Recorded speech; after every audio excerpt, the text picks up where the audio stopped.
মায়ের ইঙ্গিত, তাও আবার রামপ্রসাদ ঠাকুরের মতো সাধক পেয়েছেন, এ তো মিথ্যা হতে পারে না।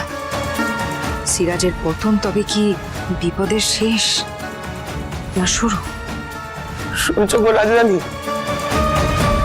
বড় অশুভ সময়, বড় ভয়ানক দিন আসছে গো, ভয়ানক দিন আসছে। মা আমার দয়াবতী, মা যে রক্ত চায় না গো, মা চায় ক্ষয়ক্ষতি রোধ করতে। বলো না, বলো না গো, তুমি তো ক্ষমতাশালী, আমি তাই ছুটে এসেছি তোমার কাছে। বলো না, এই অনর্থ তুমি আটকাতে পারো না?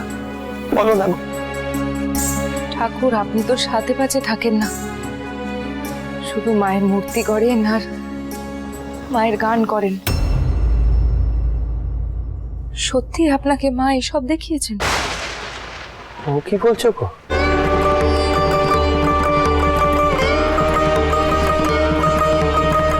মায়ের নাম করে যেদিন আমি মিথ্যে বলবো, সেদিন সেই ক্ষণেই যেন আমার মৃত্যু হয়। না ঠাকুর, আমায় ক্ষমা করবেন, আমি সে কথা বলতে চাই। বলো না, বলো না, তবে বলো না, তুমি পারো না, পারো না কিছু করতে? বলো না। ঠাকুর, মা আপনাকে যা দৃশ্য দেখিয়েছেন তা অনেকখানি সঠিক বটে, কিন্তু আমি কি করব? মানে আমি তো অতি ক্ষুদ্র হয়ে, যা পরিস্থিতি এখানে বড় বড় মাথারা সিদ্ধান্ত নিচ্ছেন, সেখানে আমি একা কি করতে পারি আমি তো বুঝতে পারছি না। তাছাড়া ঠাকুর, আমার নিজ জীবনে এক অন্য ঝড় বইছে, যার জন্য আমি আপনার খোঁজ পাঠিয়েছিলাম। আসলে আমার বই মা ঠাকুর আয়া পড়ছেন যে প্রণাম নিবেন।